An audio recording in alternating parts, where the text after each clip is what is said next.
जाना, लेकिन अब सरकार से बातचीत होगी और सरकार के मंत्री हमारे बीच इस वक्त मौजूद हैं और मैं रिक्वेस्ट करूंगी कि अगला पैनल को हम आगे बढ़ाएं और बातचीत करें कि आखिर विकास का रोड मैप है क्या, क्योंकि विकास होता है सड़कों से और सड़कें नेशनल हाईवेज किस तरह से हरियाणा के बीच में आने वाले समय में बनने वाले हैं, बन रहे हैं, तमाम चीजों की जानकारी पीडब्ल्यूडी मिनिस्टर से लेंगे। मैं रिक्वेस्ट करूंगी श्री रणबीर गंगवा जी से कि वो मंच पर आए और मेरे सहयोगी गुलशन से भी आग्रह करूंगी कि वो मंत्री जी को लेकर मंच पर पहुंचे और विकास का रोड मैप, जो कि हमारा अगला कार्यक्रम है, विकास के मुद्दे पर मंत्री जी से बातचीत करें कि आखिर हरियाणा में क्या उनका विकास का रोड मैप है, किस तरह विकास होगा और क्या क्या उनकी सोच है, क्या उन्होंने एक रोड मैप बनाया है अपने दिमाग में हरियाणा के लिए, कौन सी तस्वीर देखी है, इस बारे में जानेंगे। बहुत बहुत स्वागत है। मंच पर मौजूद हैं हमारे साथ पीडब्ल्यूडी मिनिस्टर रणबीर गंगवा जी, जोरदार तालियों से उनका स्वागत कीजिए। मेरे सहयोगी गुलशन से मैं आग्रह करूंगी कि विकास के इस रोड मैप पर श्री रणबीर गंगवा जी से चर्चा को आगे बढ़ाएं। बहुत बहुत धन्यवाद साक्षी जी। हमारे साथ पीडब्ल्यूडी मिनिस्टर हैं आज रणबीर गंगवा। हालांकि परिचय की मोहताज तो नहीं है क्योंकि इनके लिए 2 लाइनें भी बनती हैं।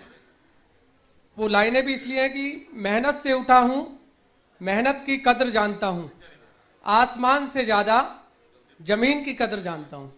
तो मैंने इसलिए कहा कि क्योंकि आपका जो राजनीतिक कैरियर है वो विरासत में आपको राजनीति नहीं मिली है, बड़े ही आपने फर्ज से अर्ज तक अपनी पहचान बनाई और शुरू में जिला परिषद का चुनाव आपने जीता, उसके बाद आज बतौर कैबिनेट मिनिस्टर हैं। तो आज हमारा इंडिया न्यूज़ हरियाणा का खास कार्यक्रम मंच 100 दिन सरकार के। तो सबसे पहले आपसे बेहतर जनता की नब्ज कौन जान सकता है, क्योंकि आपने फर्ज से अर्ज तक का सफर तय किया।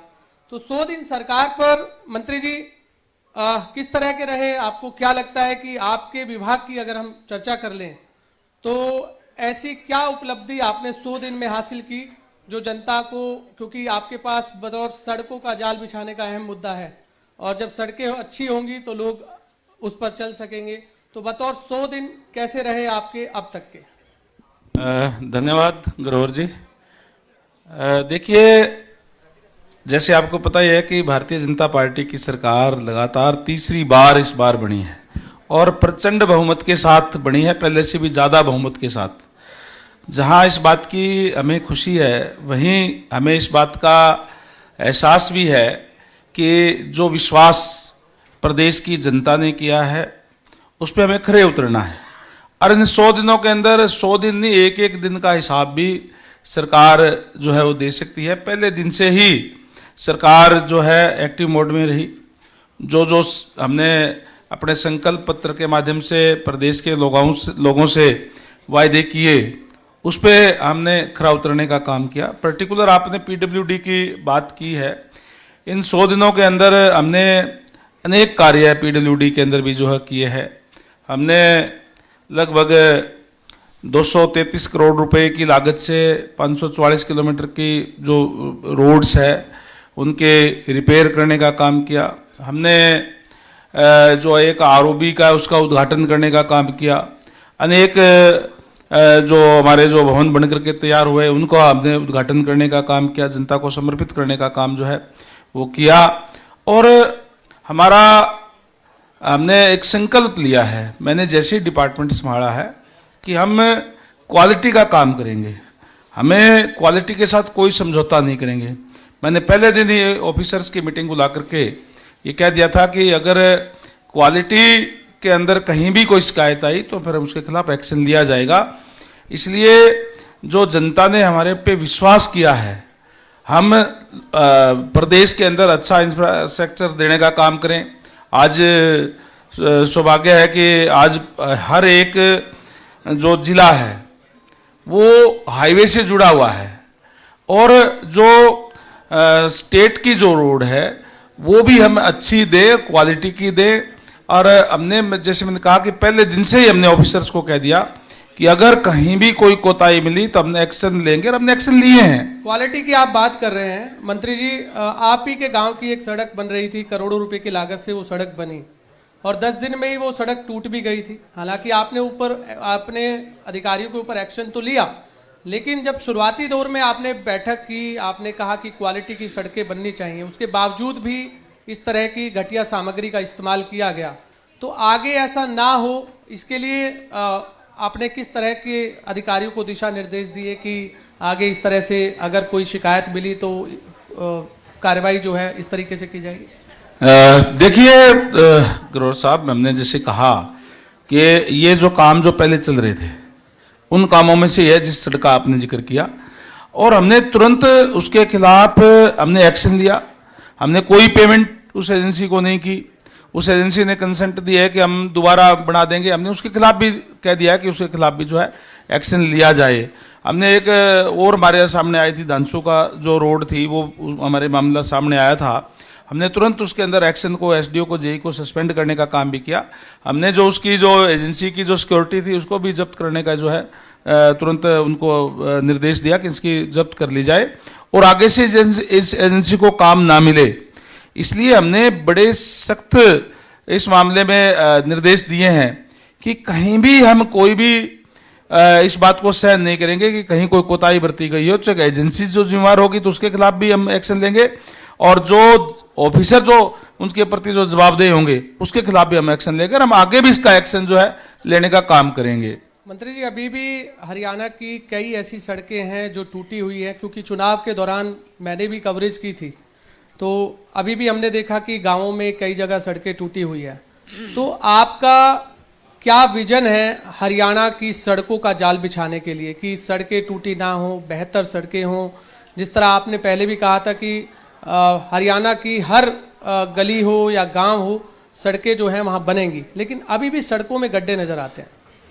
देखिए, पूरे हरियाणा प्रदेश के पीडब्ल्यूडी की अगर मैं बात करूं तो 30,152 किलोमीटर हमारे पास जो रोड है, और उसमें से हम लगभग 4500 से 5000 किलोमीटर की रोड को हर साल उसको रिपेयर या उसको पहले उखाड़ करके नया कारपेट उसको करने का काम जो है हम करते हैं। हमने बड़े सतर के ऊपर अभी तक जहाँ जहाँ पैचवर्क की जरूरत हुई पैचवर्क लगाने का काम किया है।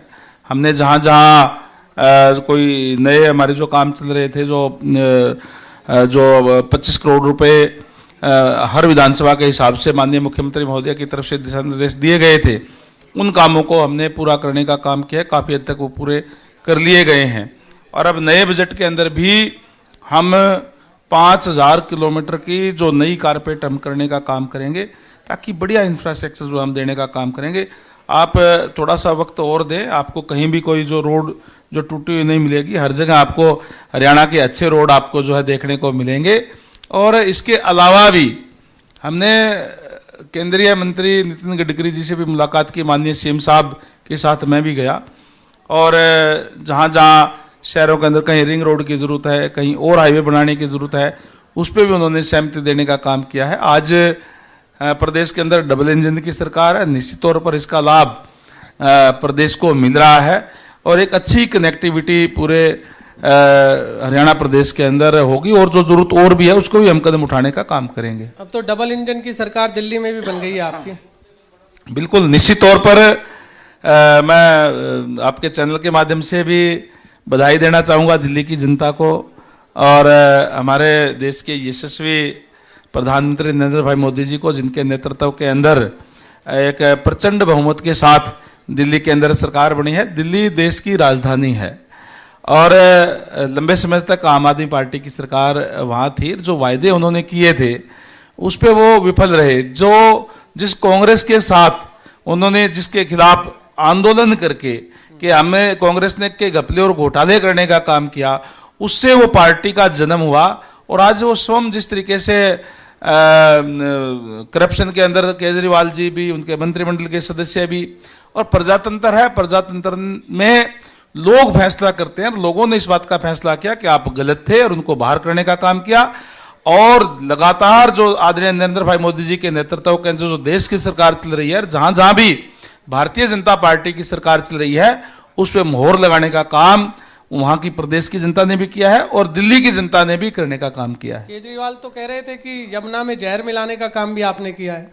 देखिए, बहुत ही गलत सोच मैं उनको ये कहूंगा कि, और ये कहूंगा कि एक घटिया सत्र की राजनीति की बात उन्होंने करने का काम किया। इस तरीके की बात नहीं करनी चाहिए। जहां इस तरीके का कहीं न कहीं मन के अंदर लोगों के भ्रांतियां आ जाए कि हरियाणा के लोगों ने जहर मिलाने का काम किया। हम तो नदियों को पूजते हैं।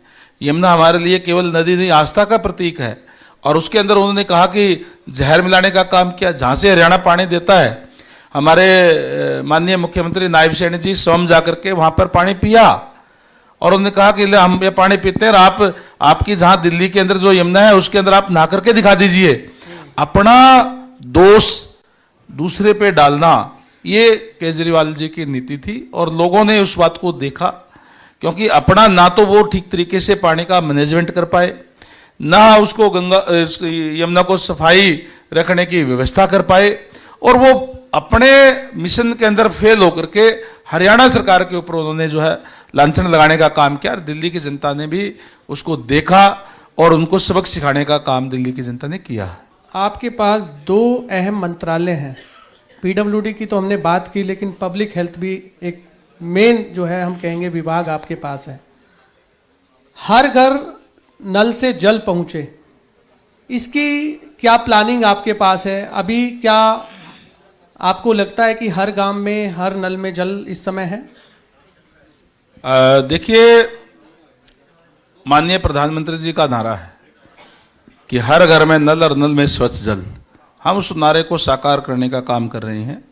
और आज मुझे ये बताते हुए बड़ी खुशी है कि हमने जल जीवन मिशन के तहत एक एक गांव के अंदर 1 करोड़ से लेकर के 5-5, 7-7 करोड़ रुपए तक भी उसके अंदर पैसा लगा करके नई जो पाइपलाइन बिछाने का काम किया। हमने नए वाटर वर्क्स बनाने का काम किया।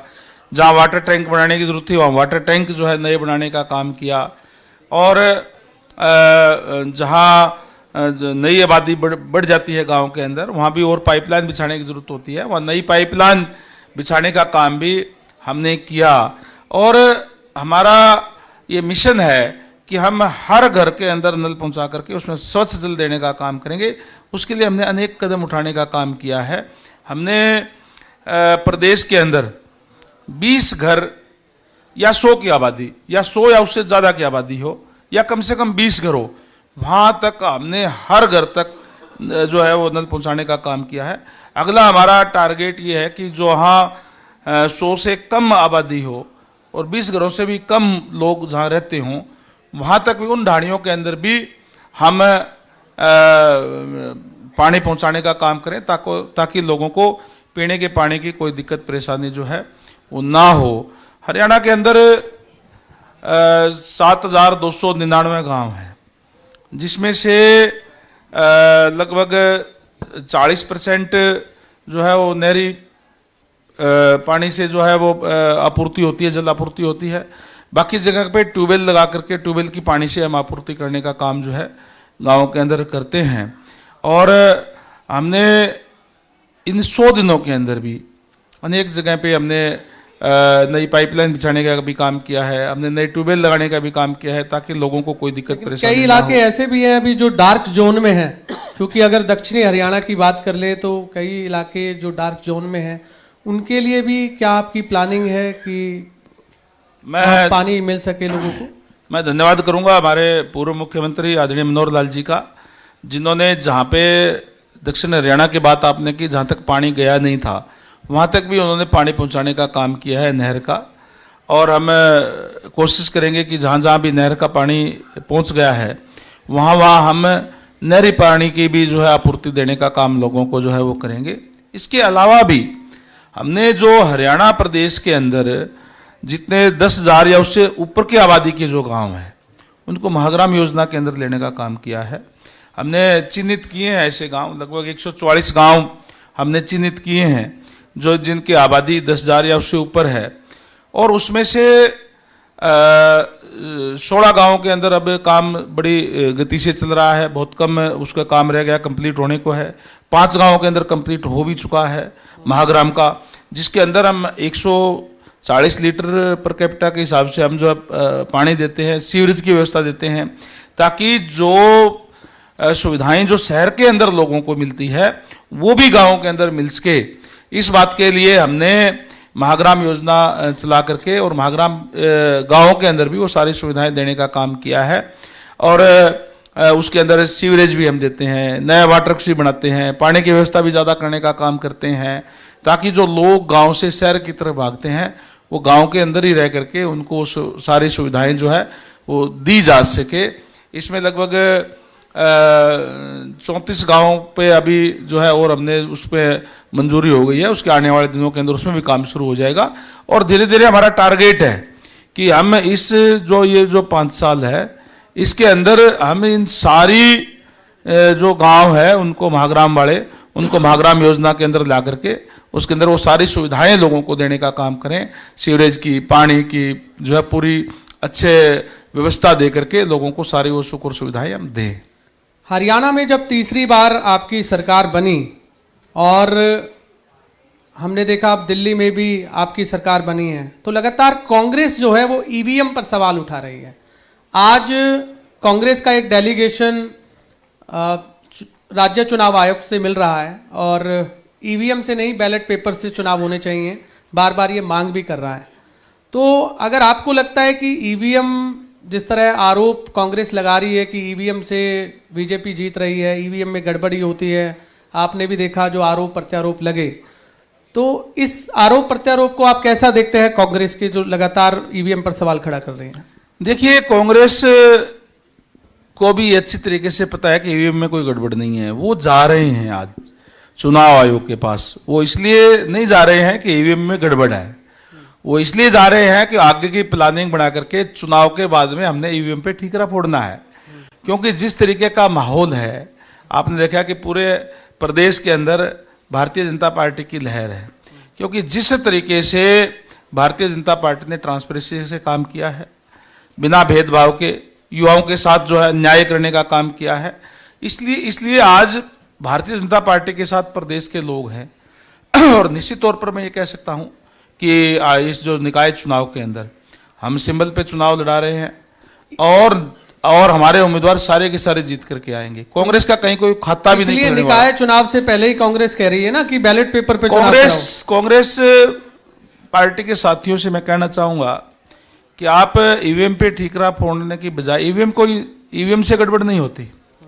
अगर उनकी आज ये हालत हुई है तो उन्होंने जो अपने 10 साल का जो शासन था भारतीय जनता पार्टी की सरकार बनने से पहले, उन 10 सालों का उनका जो कार्यकलाप था, जिस तरीके से उन्होंने युवाओं के साथ धोखा करने का काम किया, नौकरियां बेचने का काम किया।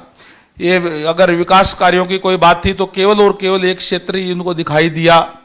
जो इन्होंने इस तरीके के कार्य किए, जो प्रदेश को लूटने का काम किया, हर रोज नए घोटाले करने का काम किया, सेज के नाम किसानों की जमीन लूटने का काम किया, 4 और 6 के सेक्शन लगा करके किसानों को डरा करके अपने बिल्डर भेज करके और फिर उसको रिलीज करके अपने लोगों को जमीनें जो है वो दिलाने का काम किया। वो सारी की सारी चीजें लोगों के सामने हैं। और किस तरीके से जो गरीब लोग थे उनके ऊपर अत्याचार करने का काम किया, गांव तक उनको छोड़ने पलायन करना पड़ा उनको, गांवों से लोगों को। ये जो कार्यकलाप कांग्रेस के थे, इसलिए उनकी हालत ये हुई है, उस पर उनको मंथन करना चाहिए। और आज ये जा रहे हैं चुनाव आयोग के अंदर, वो इसीलिए जा रहे हैं कि ताकि चुनाव के अंदर ये कह सकें कि हमने तो पहले ही कह दिया था कि ईवीएम खराब है और इसलिए हमारे कैंडिडेट जीते नहीं।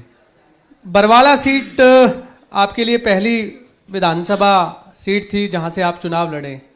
हालांकि वहां भाजपा का कमल कभी खिला नहीं था और 28 साल बाद भाजपा का कमल आपने खिलाया वहां पर।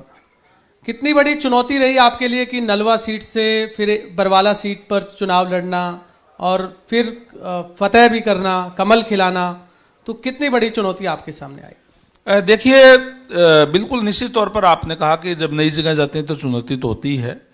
लेकिन मैं आपको ये बता दूं कि पार्टी के शीर्ष नेतृत्व में, क्योंकि मैं संगठन का आदमी हूं, जहां भी मुझे आदेश जो भी काम दिया जाता है पूरे निष्ठा से, लगन से हम वो काम करने का काम करते हैं।